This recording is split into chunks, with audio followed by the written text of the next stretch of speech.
Hey guys, welcome back to another video. This is going to be the third part of the fundamental series, and this is about going through some pre-flight checks before you ride your horse. So I haven't ridden him yet, and you guys have been a part of everything I've done with him so far. And I haven't worked with him. It's been about a week since we did the last video with him. And so we're going to take him out. He's probably a little bit fresh. We'll see where he's at. It is hot out today. It's really hot. It's probably almost 90 already. So he's probably going to be a little less ambitious. And that's part of the thing. You know, if you get a new horse and you take them to a new environment at your house, they might act a little different than what they did when you went and looked at them. You know, depending on this comes up a lot with questions that I get from people. You know, they acted one way when they were in a certain situation with training, and then they act differently at home. A lot of people suspect maybe they were drugged or things like that. But a lot of times horses take a little time to get accustomed to the new environment and that sort of thing.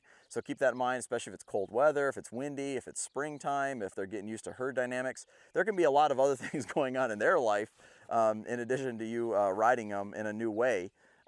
Especially some horses are really in a very set, very specific routine, which is probably what he was in going through that program. They probably had a specific routine for the students to do with them. And so one of the things I deliberately try to do is once I teach them the fundamentals, I try to expose them to different situations. I haul them to places, I work with them in the playground, in the round pen, in the arena, trail rides, all kinds of different exposure things, just to get them used to different environments. So let's see what we got. So one of the things that's on my mind today is the 3-circle game. I'm really big on teaching horses to circle with a good bend and shape in their body. You guys have heard me talk about this before if you've watched some of my videos. And from the last video, we found out he is in the habit of thinking run around. So when he's being lunged, he's just thinking get some exercise and move his feet. I want him to be more thoughtful about that. I want him to be more present in this process. So I'm going to teach him that when I bring my stick up like this and I turn, that means go. Okay, so he didn't go, so I'm going to present it to him again. Might add a little cluck. He's a little sticky on moving his shoulder there. So I just gradually turned up the heat there a little bit. I tapped him a little firmer each time. But what I didn't do is just tap, tap, tap, tap, tap, tap. I like to give them time to see the pressure coming. And actually, before I even work on getting the bend here, I could just practice that meaning go. So your horse first needs to understand that when you bring your life up and bring the stick up like this, and I'll add a little cluck to it as well. Good. So just kind of make sure he understands this. So this is going to be my go cue for the 3-circle game.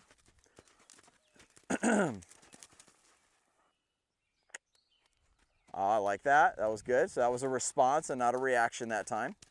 I notice he is pulling on the halter a little bit, so he's thinking further away. He's used to having a little more rope.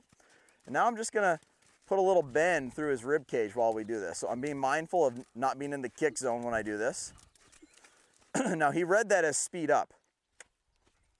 And so because he tends to be a little more whoa than go, I think generally, I don't think he's a real speedy horse, although he might have some moments of excitement. I want him to understand that when I go like this, it means bend his ribs and kind of yield the hindquarters. But ultimately, I want it to be a partial disengagement. So I'm going to have to start off with getting a full disengagement and having him face me to start to teach him what that means. But the compromise is going to end up being just a partial. There we go. So that was a good send. A little push here. And recently I had a lady ask me about a thoroughbred that would really kind of tank off when they were trying to circle them. And I would recommend starting here and maybe even backing up and just kind of breaking it down into a little simpler puzzle. So we call it the 3-circle game because I want his hind feet to be on the largest circle so that he's doing a partial disengagement. Then I want his front feet on an inner circle, and then my feet are on a circle. Now my feet could be on a circle going backwards, or my feet could be on a circle going forward. And you see how that got a little reaction from him? And so if I'm trying to be a little bit more bossy to him and drive him, I could step into him. And you can see he's a little bit reactive to that. There's a little partial disengagement. And at first it's just going to be a step or two. And this is just something that you chip away at. And my goal today would be to just get maybe 1 or 2 steps of him kind of bending and yielding his ribs while traveling forward. Right there, we got it. Right there, we got it. So we'll take that. So we'll go ahead and finish that disengagement and have him just face me here and let him get relief here. So I'm teaching him the relief is here in the middle. not outside. And this also lends itself to eventually having some liberty with them. Whatever you do on one side of the horse, you always got to do on the other side. It's not uncommon for a horse to have a easier side and a harder side. And if I discover that with him, what I tend to do then is I do the hard side first and last, and then I do the easy side in the middle. So I kind of create that sandwich effect, and I end up doing a 2-to-1 ratio with hard side to good side. He's kind of a sweetie. I'm liking this horse. I'm kind of hoping he's not too gentle because I someday would like to show him, and we're going to need a little bit more snappiness for that kind of thing, and him putting big effort. Ooh, so you can see this side, he's taking that shape a little bit easier. So I would say the right side here is a hair bit easier for him, just first impression. Again, watch that kick zone though. So you notice I got the rope in this is adjusted about the same length as the stick, because sometimes if they don't know this and you go to reach out and tap them here, it wouldn't be out of the ordinary for them to kick out at you. But he's just taking a much better bend on this side, pushing that hip out here. Now, if when you go to tap on their ribs with the stick right here, if they only speed up like he just did, the next thing I'll do is take a big step like that and get him to totally face up and just reinforce to him, hey, the relief is right here. And even though he didn't do exactly what I wanted, I'll just pet on him here and let him get relief, because he's still learning the relief is in here. Now, let me go back to part of the reason why I send him like this is because I'm trying to push him out on a circle. I'm not trying to send his front end away as much as I'm trying to just push his ribs out on that circle. And, you know, if you do like a point and a big move like this, it can really get the front end thinking away from you more than I want it to. But ultimately here, I want his front end to want to come towards me, but I want him to just give me his barrel and rib cage while we're doing it. And you can just, the easy thing to look for is those hindquarters. And you see if those hind feet are stepping under like that, that's what we're looking for. Very good. So again, this wasn't super significant. He didn't, you know, do amazing liberty circles or anything like that. But we started the conversation of how I want him to go, how I want him to bend, and it's about peppering it in. So I felt like there was a little connection, so I'm going to leave it alone. I don't need to drill for oil. The only time I would keep going with this on a horse is if they were more right-brained or worried. If they were still anxious, you have to keep going until you get some softness, some relaxation into the movement. So generally speaking, horses can pick up new things very quickly, okay? But if you're teaching them something new and they're pretty left-brained about it, once there's a connection, they mentally understand what you're looking for, leave them alone. Don't drill for oil. He'll come out even better tomorrow. A horse like this, if I keep going on it and keep drilling, they can tend to get more and more sour to it. So now what I'm going to try to do is a little bit of side passing. This is one of my most favorite exercises to get a horse good at. There's an old saying, the better you get a horse to go backwards and sideways, the better they do everything else. And that's a pretty true statement, generally speaking. And so the way I'm going to start him on side passing, I don't think he's ever side passed before. I could be wrong. He's probably side passed riding, but maybe not on the ground. So I like to start off with my back to the fence, and I'm on the fence first of all. That's going to eliminate the option of him going forward. So it makes the puzzle a little easier than trying to do it out in the open. So the next thing I'm going to do is create some energy here and send him around. So notice I pointed that time, and I'm going to get a little forward momentum going this way. Oh, he's got a little side pass there. Oh, that's great. Super. So he already knows that move. So now the next part of this is I'm going to turn and face the fence and back up, and I'm going to send him between me and the fence. This is how I'm going to get him spun around to the other side. So this starts to get him used to a little bit of a ascending exercise that I might use when I go out to the obstacles in the playground eventually. And it gets him a little bit used to that squeeze there, lets me know kind of how he's handling that. But he's obviously done some side passing. He already knows this. But going back to how you would teach it is you want to present a big bubble here. So I'm bringing both hands out wide. I could kind of alternate the stick, hindquarters, forequarters. But he's already putting that together. He already knows that. So that's not anything new to him.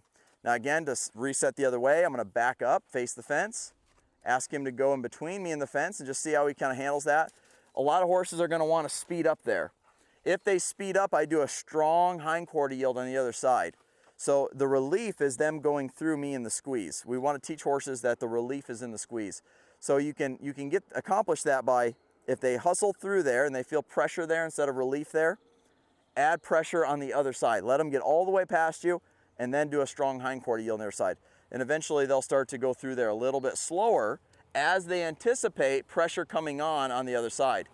That same logic is true if you're riding a horse on a trail and they jump a log or jump a creek or a ditch and you just wanted them to walk through it. Well, yeah, he's got that working really nice.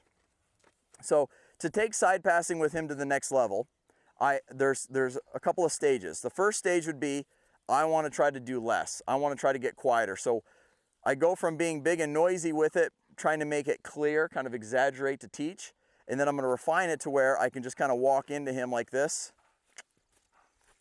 with my hands down, and I want him to just respond off of my energy here.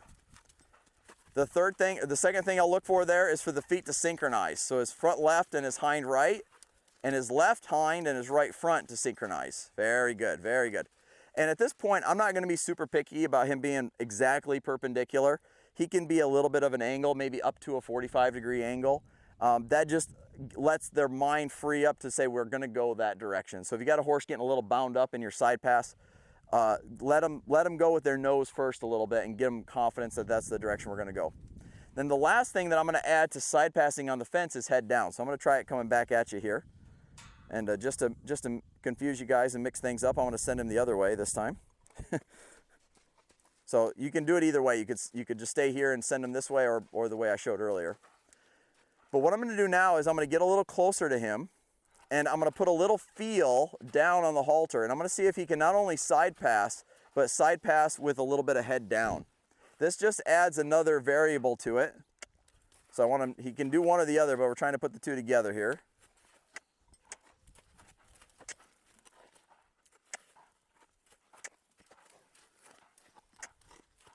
There we go. And I want to also ask you guys to integrate that into your backup. Instead of just backing them up off the halter, back them up and ask them to have their head down. Now, I'm not going to expect him to have much trouble with this because he's a pretty confident, pretty relaxed horse. I saw this horse when I bought him as like a really gentle, good-minded horse that would be an easy horse to put some good training on, and maybe he'll work out as a horse for me, or maybe I'll end up selling him someday. But he's a pretty easy horse. If you had a horse that was more nervous and tight, the head down becomes more difficult, but that much more important. So you'd want to work on that head down a lot more because it's about putting in relaxation and confidence into everything you're doing with them. Once I have all these pieces like pretty dang solid, that's when I'll start side passing him off the rail. He's not ready for that step quite yet, so we're not going to do that today, but that would be the ultimate goal, is to side pass with no fence, because that takes a lot of emotional fitness, a lot of responsibility for that horse to be able to side pass with no fence in front of them without going forward. So that is going to be one of our goals. I'm feeling pretty good about where he's at right now, so I'm going to go ahead and saddle him up and then move him around, walk, trot, and canter, and see how he handles and accepts the saddle, see if he's going to buck or not, and then go through a couple of more pre-flight checks. Okay, so we got him saddled up, but keep in mind, so a couple things that I did here. One, I had my saddle already ready down here at the arena, and I for a horse I don't know very well, I tend to saddle him in the arena just in case something goes bad. I wouldn't want to saddle him up at the tack room and have him start bronking at the hitching rail, or, you know, if you're in a barn aisle on pavement or something like that. And then the other thing is, I'm always going to cinch him up in 3 cinchings. So this first one is just snug enough that it should hold the saddle in place. I don't like him crowding into me there. So he got a little bit worried. He changed just a little bit from having the saddle on here. And now, what a lot of people tend to want to do at this point is start circling them right away. Well, if you have a horse that tends to get bronky with a saddle, that's a pretty easy way to trigger that. And so all I'm going to do right now is just walk him around softly and let him just kind of take a breath and just get comfortable wearing that saddle.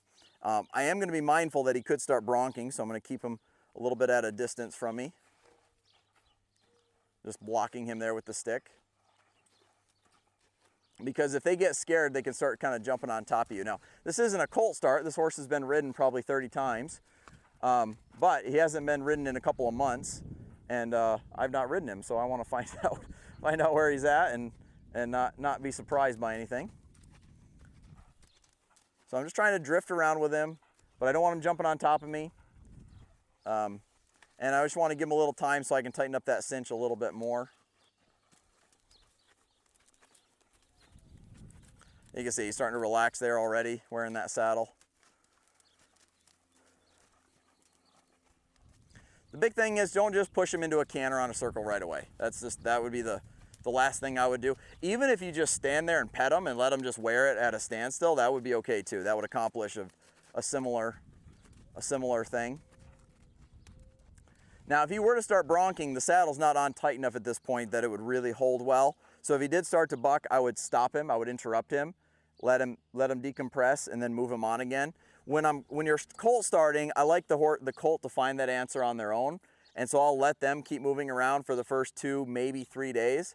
But after that, if they start to buck, I'll interrupt it and I'll teach them, nope, that's not a behavior that we do once we're wearing a saddle. So we got it tightened up a bit more. And I didn't have to pull very hard. Every horse just tends to hold their breath just a little bit when they first get a saddle put on them. And so it's not like they necessarily have to learn to do that. They all just kind of do that. And I don't know if he's used to a back cinch or not. I guess we could go ahead and tighten that up a little bit more too.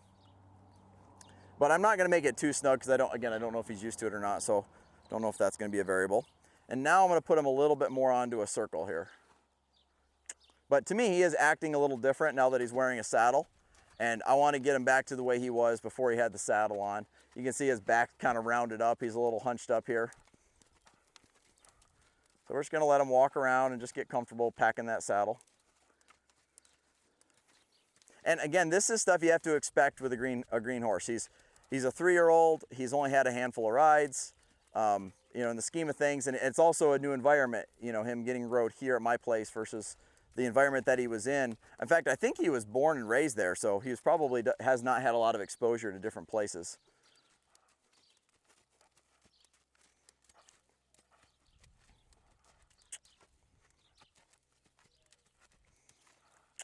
We'll try a trot. His back's kind of relaxed a little bit. Oh yeah. Going, what is this thing? What is this dead cow strapped on me for?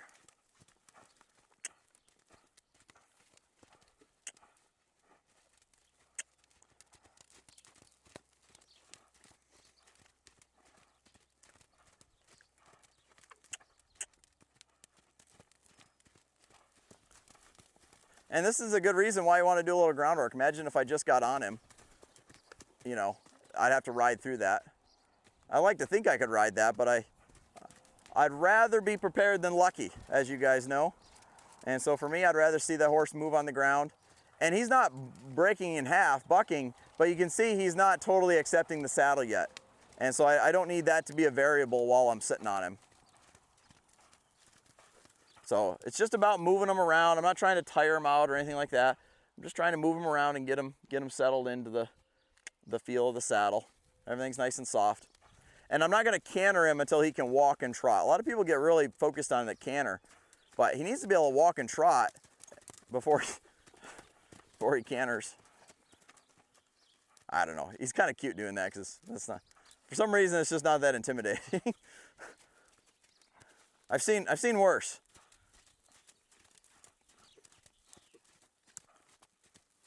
There you go.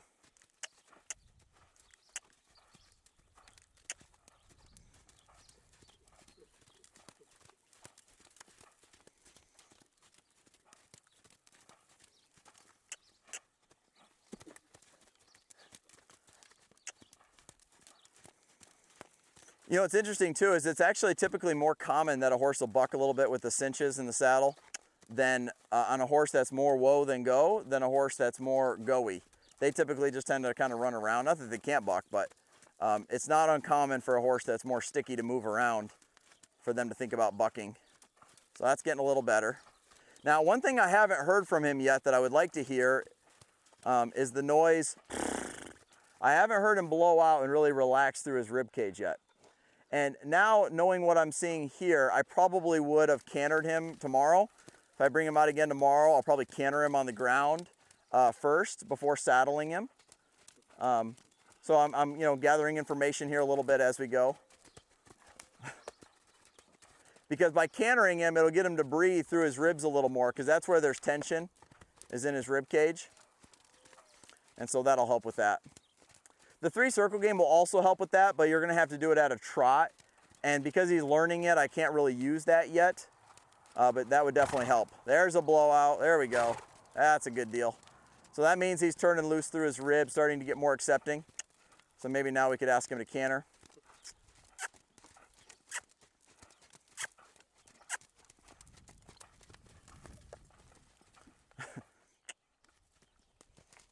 This is one of the things I like about these 14-foot ropes too, is I got just enough rope that I can really give him some room to move, but it's not getting me tangled up in any way.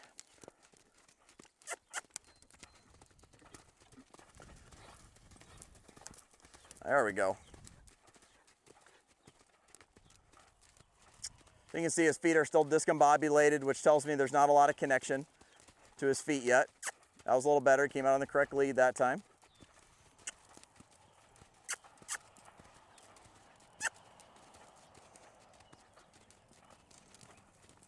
Good. Nice.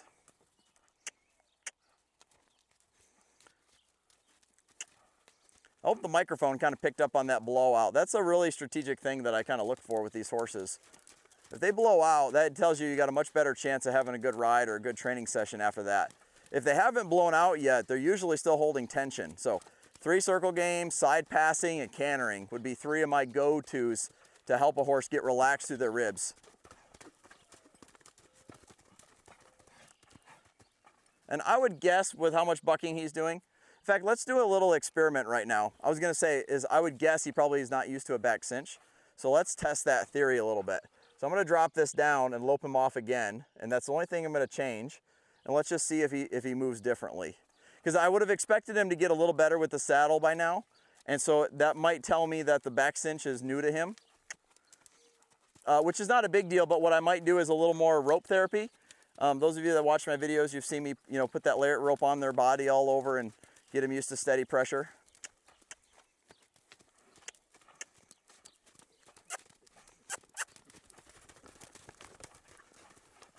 Well, I guess that didn't make too big a difference. Let's try one more time for good measure here.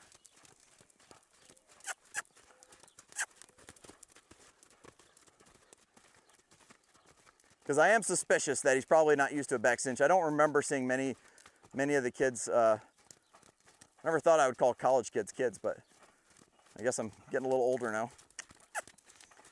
I don't remember seeing many of them riding with a back cinch, so he's probably not too used to that back cinch.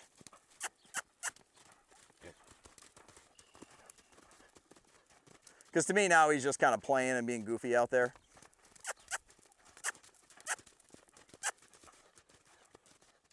Yeah, so I would guess that's it. So I'm gonna warm him up to that back cinch. I'm gonna leave it loose today, and I'm gonna warm him up to that a little better next time I take him out.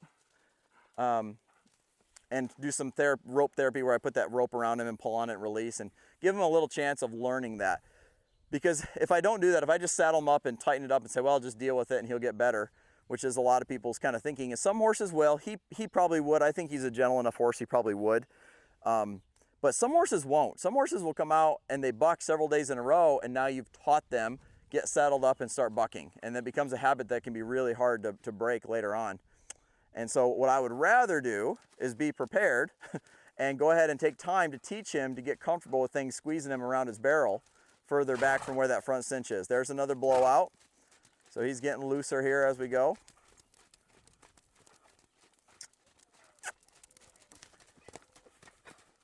Boy, I might have my hands full today.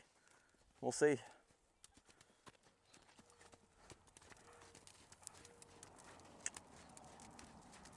He's good and fresh this morning.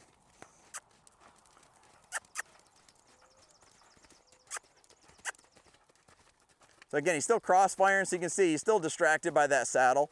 If he didn't have that saddle on, his feet would probably be a lot more organized, and it just kind of tells you where his attention's at. Well, when I'm riding him, I want him to be thinking about me, not thinking about that saddle. So the goal right now is to get him comfortable with that saddle. I also don't know that they did a ton of groundwork in the program that he went through. It just, everything they showed us was riding. And so I saw this horse rode quite a bit, but I didn't get to see really any groundwork other than him being led.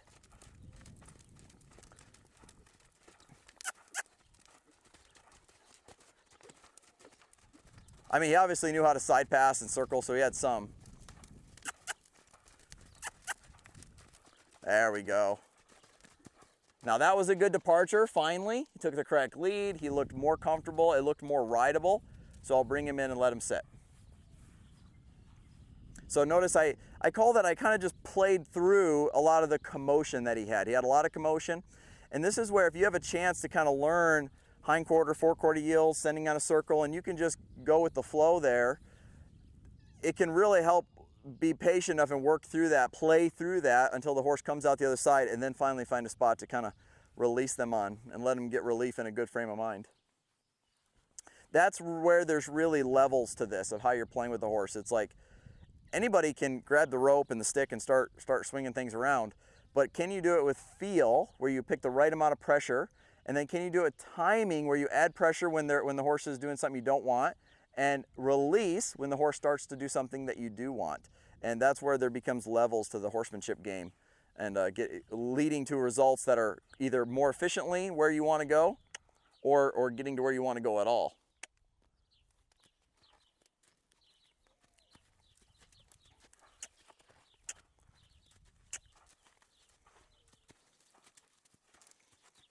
So we got one good lope circle. I don't know if it was this way or the other way. I lost track here, but I want to get a couple of good ones in a row here before I decide to mount up.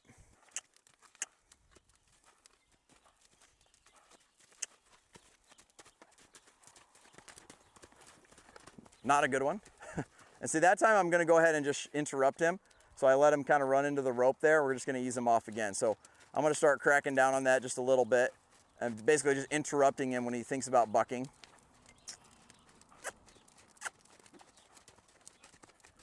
You know, I'm trying to be constructive with him without being too critical. Good, I like that. That was a good one to the left. Let's see if we can get a good one to the right. I'm also not trying to wear him out on the ground here, you know. I'm not trying to just come out here and do 3 hours of groundwork. But we do need to get a nice soft departure to the right before we can step on him safely.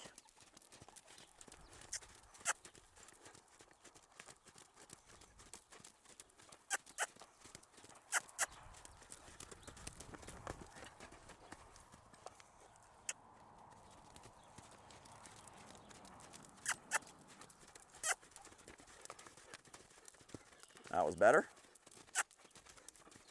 Because part of it is, I do think he's a little cheeky.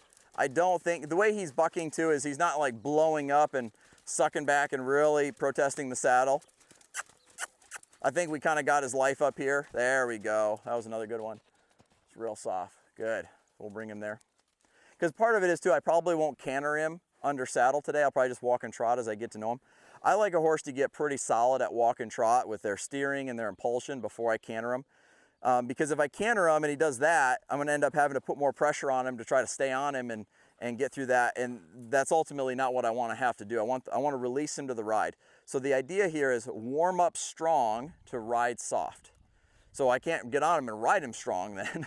I have to warm up strong and then ride soft and release him to that, to being ridden a few times here and kind of get him back into riding shape again. So let's try a couple of more pre-flight checks here. So another one of my favorites is I'm going to put the string through the stirrup, and I'm just going to kind of flap this on his side and just kind of see if this bothers him at all.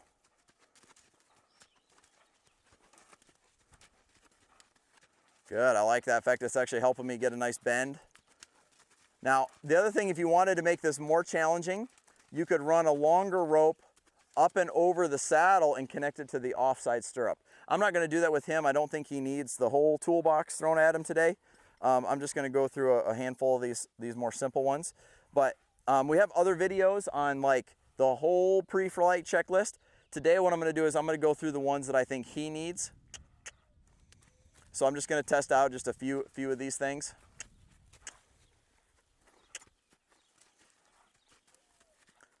So this is kind of just testing if he'd be reactive to my legs at all, and he's not sure about it, but you can see he's not exploding with it. So when I'm looking at this, I'm asking myself, am I getting green lights, which is like all systems are a go? Am I getting yellow lights, which is like when he kind of looks at something, isn't too sure about it, but isn't really reacting, or a red light?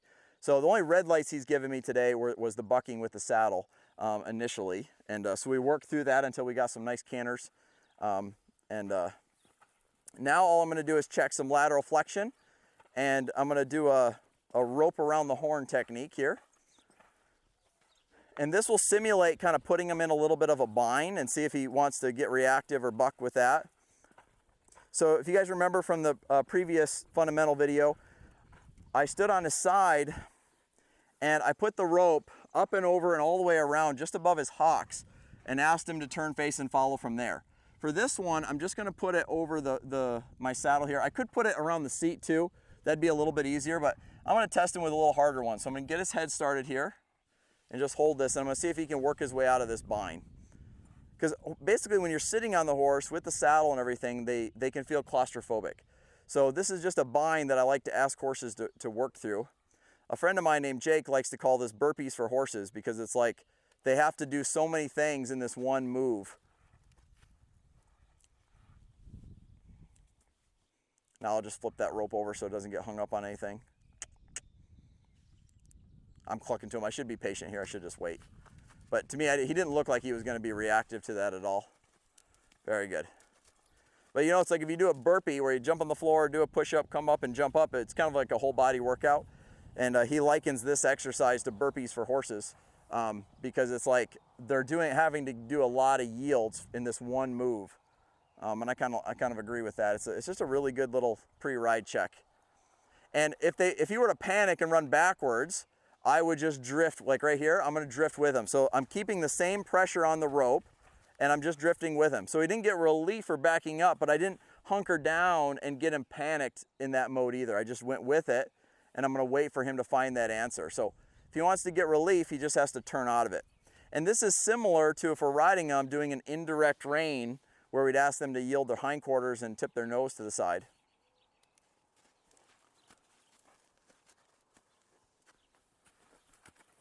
Very good. Super. So for me, that's passing. You could do that as many times with your horse. If they spin out of it really quick, do it again until they just walk through it nice and soft and relaxed. But for me, I'm happy with that, so I'm gonna go ahead and put a snaffle on him and take him for a spin. I'm pretty excited to ride him here.